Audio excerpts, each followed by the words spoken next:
Grab your crucifix, I'll grab my lucky chainsaw. Let's go out and make a scene, and we'll live just like our heroes upon the silver screen, when every day is Halloween.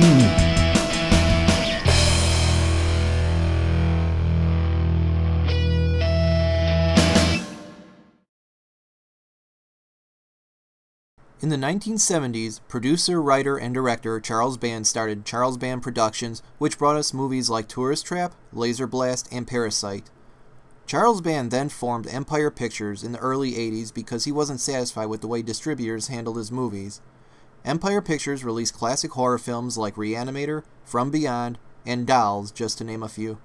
Empire came to an end in the late 80s, and when Charles Band came back to the US, he started Full Moon, which is best known for the Puppet Master, Subspecies, and Trancers series. Full Moon was teamed with Paramount Home Video for a short time, but then the two split in 1994, and Full Moon has been independent ever since. The movie I'll be looking at today comes from Charles Band's second company, Empire Pictures. This was the first film that I actually ever seen from Charles Band. At the time, I was about 5. Ghoulies was originally supposed to come out in 1983 under the title Beasties. It was to be directed by Charles Band and special effects by Stan Winston, but that project never came through, and what we ended up getting in 1985 was Ghoulies, released by Empire Pictures. So with that out of the way, let's take a look at our movie, Ghoulies.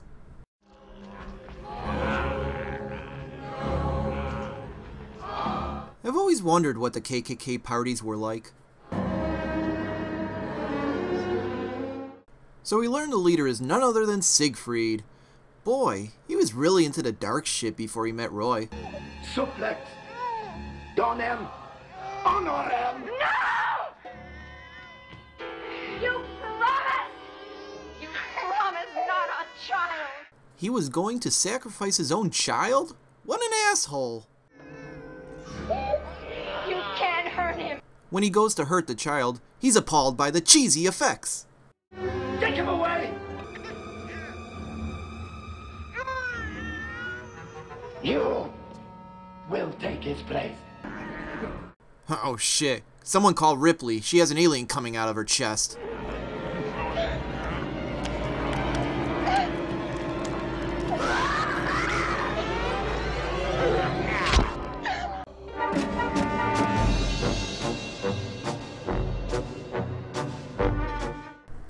Wait, what?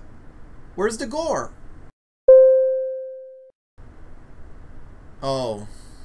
PG-13 horror. That's fucking great. That's like taking a porn with a storyline and taking all the porn out of it.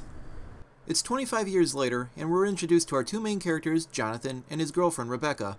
Jonathan was the child that was in the beginning of the film, and he's just inherited his father's mansion. Looks like a grave. What are you doing? I'm gonna take a look. Before they could investigate any further, the Wolfman makes an appearance. This is Wolfgang. He's sort of the caretaker around here. Oh, sorry. Wolfgang. My mistake. They both sound alike. So after they shoo away the wandering homeless man, they decide to do a little house cleaning. While straightening up, Jonathan comes across the door opens by itself cliché. This ends up leading him to the basement where his father used to practice and perform all the rituals.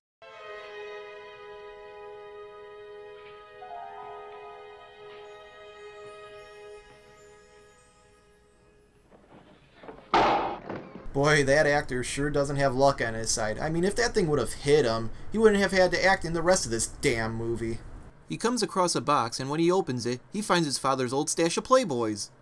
Sorry, we're not lucky enough to have that in our movie. No, this movie, after all, is PG-13. Jonathan just finds an old robe and a ritual book, something like that. I don't know. Playboy would have been more interesting.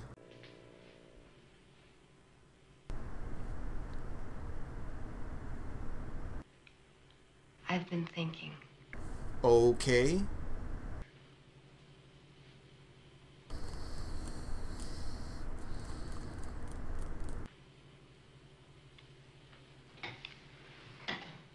Man.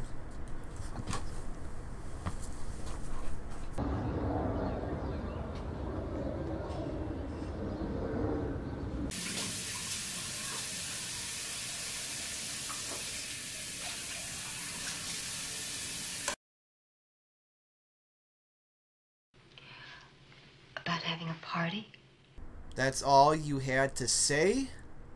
That whole time just to ask if you could have a party? Fuck you! So they have the party, and this is where we're introduced to our cast of characters. First up is Mark, aka Toad Boy. Toad Boy needs sweet meat for his tum. Okay. Next we have Robin. She's always playing hard to get with Dickhead here. They call me Dick. Well, at least he's aware that he is. Then we have Donna, who's played by Law & Order star Mariska Hargitay in her first movie role. Finally, no party would be complete without a couple celebrity appearances. We have Elton John and Ace Ventura. Our characters, ladies and gentlemen. While Dickhead tries to get laid, Elton decides to show off some of his classy dance moves.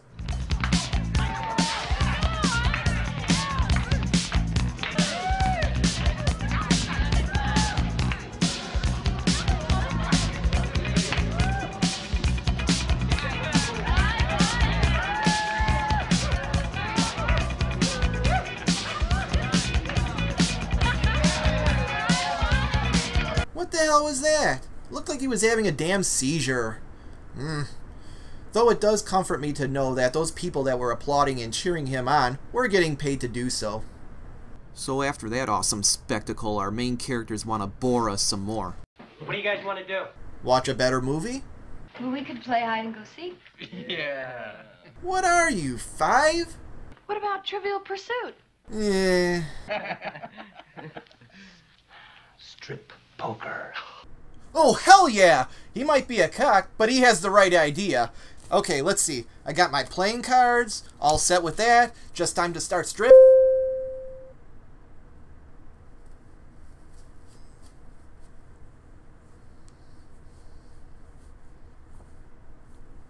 I got an idea. Let's do a ritual. Sure, why not? It's the new game everyone is raving about at parties. It's for 4 to 8 players of wholesome Satan-worshipping fun for everyone. Robin goes missing and the group decides to look for her, unknown to them that they did actually release a ghoulie. Meanwhile, Wolfgang is having a nightmare that he's in a bad movie called Ghoulies. While the Scooby Gang tries to solve the mystery of the missing girl, they come across a cameo by Gilbert Gottfried. Upset that he's no longer the voice of the Affleck Duck, he takes out his anger on our beloved stoners. Oh, don't worry. Our stoner friends are okay, and they eventually find Robin, so all is well with the world again. The next morning, Jonathan tells Rebecca that he wants to drop out of school so that way he can fix up the house. And what better way to show us that he's serious about it than having a cleaning montage?